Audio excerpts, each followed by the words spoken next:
Day 41. More problems. The oratory at the Morita House. On the Sunday following that prohibition, a large number of youngsters went to St. Peter in chains because it had not been possible to send them the word of the ban. When they found everything locked up, they came in a body to my room beside the little hospital. What was I to do? I had a pile of equipment for church and for recreation, a mob of children trailing me wherever I went, but not an inch of ground on which to assemble them. Trying to conceal my dismay, I put on a cheerful face for everyone and tried to keep their hopes up by telling them 1,000 wonderful things about the future oratory, which at that moment existed only in my own mind and in the decrees of the Lord.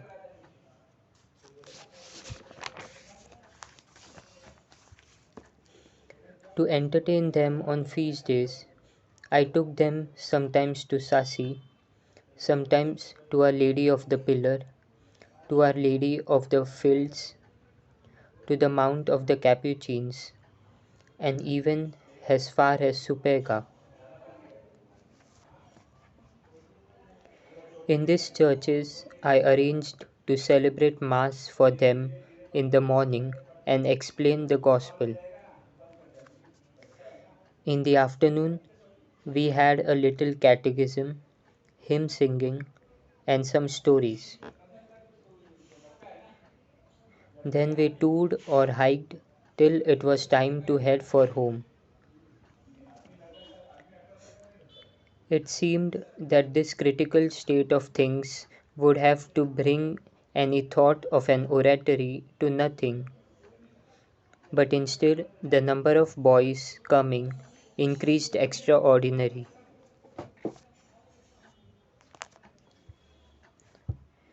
At that time also some strange rumours began to get round. Some called Don Bosco a revolutionary, others called him a madman or even a heretic. This was their reasoning. This oratory alienates youngsters from their parishes. As a result, the parish priest will find their churches empty and will no longer know the children for whom they must render an account before the tribunal of the Lord. Therefore, Don Bosco should send the children to their own parishes and stop gathering them in other places. This is what two respectable parish priests of this city told me when they called on me, also on behalf of their colleagues. The young men whom I gather, I told them, are not regular members of parishes. For the most part, they know neither parish nor pastor. Why?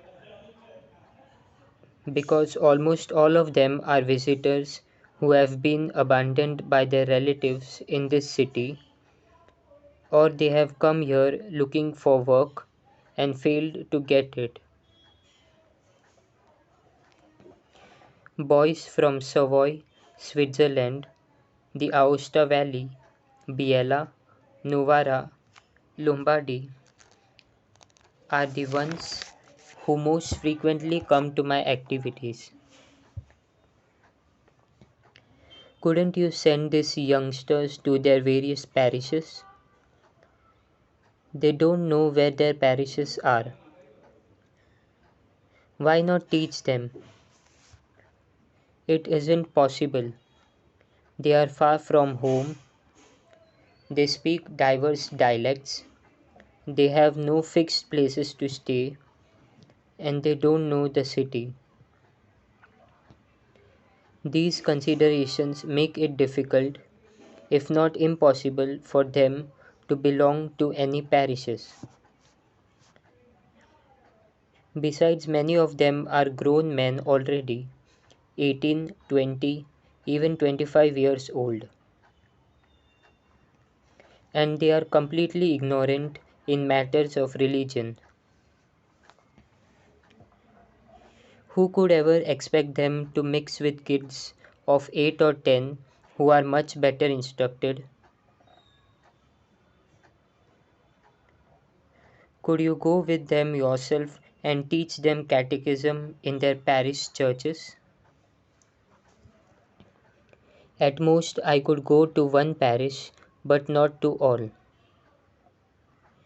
It could be done if every parish priest would come himself or send someone to fetch these children and accompany them to their respective parishes. Even that would be difficult because many of these boys are dissipated, even dissolute. These, attracted by the games and outings which we organize, decide to attend the catechism classes and the other practices of piety too. Therefore, it would be necessary for every parish to establish a fixed place where these youngsters could be assembled and entertained in pleasant recreation. Those things are impossible. There aren't any places, nor do we have priest free on feast days for these activities. What then? I asked. Then do as you think best. In the meantime, we'll decide amongst ourselves what it's best to do.